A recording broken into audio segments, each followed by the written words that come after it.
Hey everybody, I'm here today with Dr. Whiting, and we are going to discuss one of the most confusing subjects, I think, as far as I'm concerned, in nutrition. We get tons of questions all the time about what's the right kind of calcium, when to take calcium, different reasons that people take calcium for.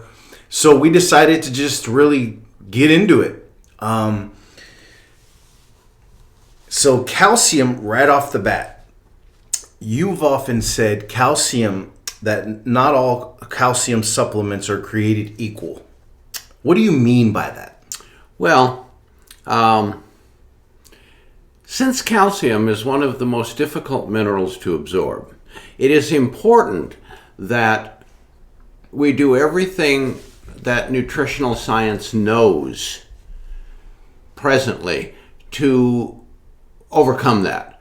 And there's a lot of cheap calcium supplements out on the market. You go to discount stores, you go to those types of places, and you'll find a lifetime supply of calcium tablets for about $20.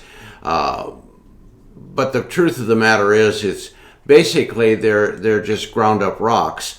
And in that state, you can't expect to get much absorption, especially as we grow older. Okay. And so ground up rocks, what do you mean by ground up rocks? Literally ground up rocks? Yes, in a way, yes. All calcium, it doesn't matter whose calcium, it doesn't matter how it's done, all calcium begins as calcium carbonate. Okay. That is the base mineral.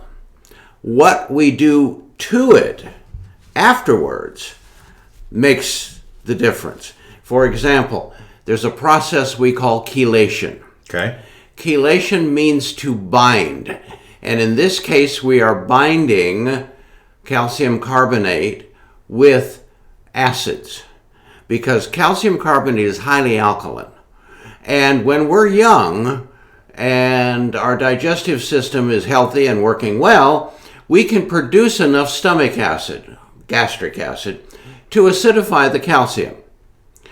However, as we get older, past age 40 and beyond, we begin to lose the stomach's ability to properly acidify.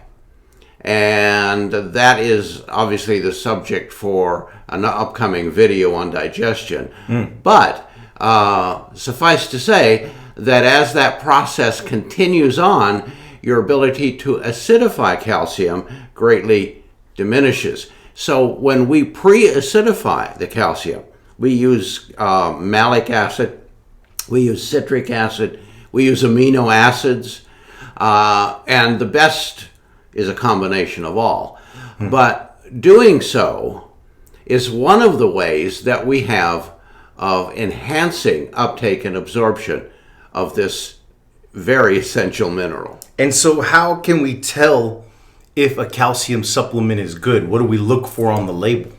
Okay, the first thing you're going to look for is is it chelated?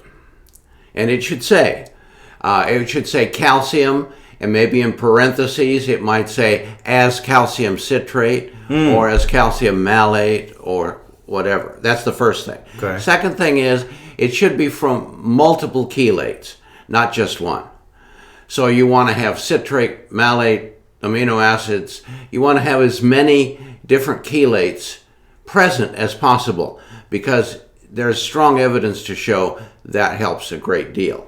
Another thing that you want to look for is that it has a base of microtrace minerals, manganese, copper, etc.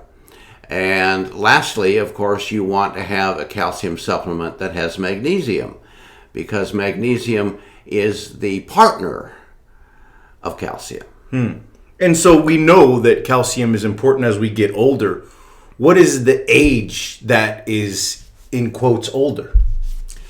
Well, it used to be after age 50, 55. That's what we used to consider as aging as far as absorption goes. However, that age has dropped down every decade. And now we see a great number of people after the age of 40 that begin to have serious absorption problems. And this is likely due to dietary abuse and a variety of other factors such as excess stress and so forth, all of which affect gastric chemistry. Yeah. And so why is calcium so hard to absorb? Well, it's hard to absorb in its rock state, as we say, in its elemental state,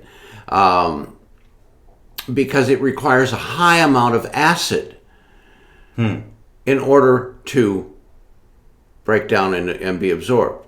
And when we're very young, we can get calcium from things like milk and other sources. Cheese and stuff. Cheeses, and so, well, cheese is actually better than milk because it's fermented. No. But we can absorb those when we're young.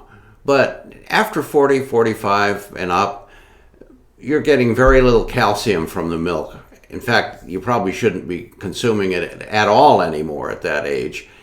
Milk is made for infants, not for adults. Well, that sounds like a whole nother video too. So what is the connection between calcium and magnesium, and why is it so important for them to be taken together in a good ratio or what a good balance? Well, all minerals bear an electrical charge. They're either cations or anions. And depending on what we call the electrical potential of a mineral,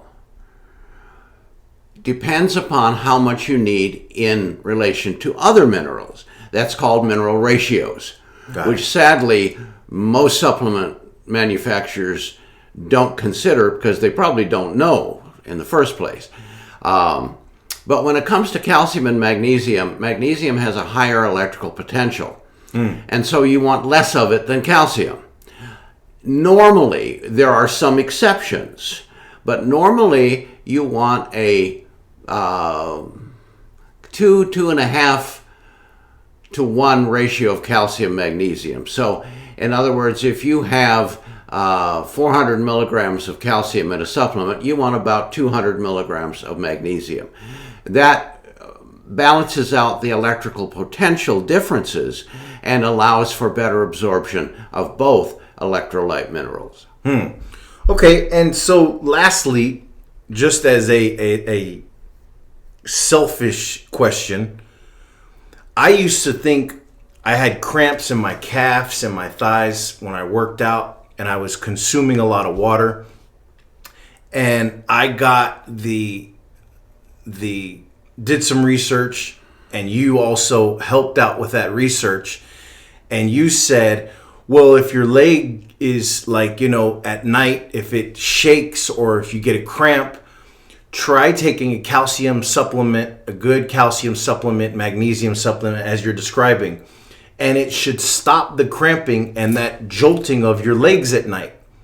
Why did that work? And because it stopped my legs from jolting at night and from the cramping. How did that work? What did it do?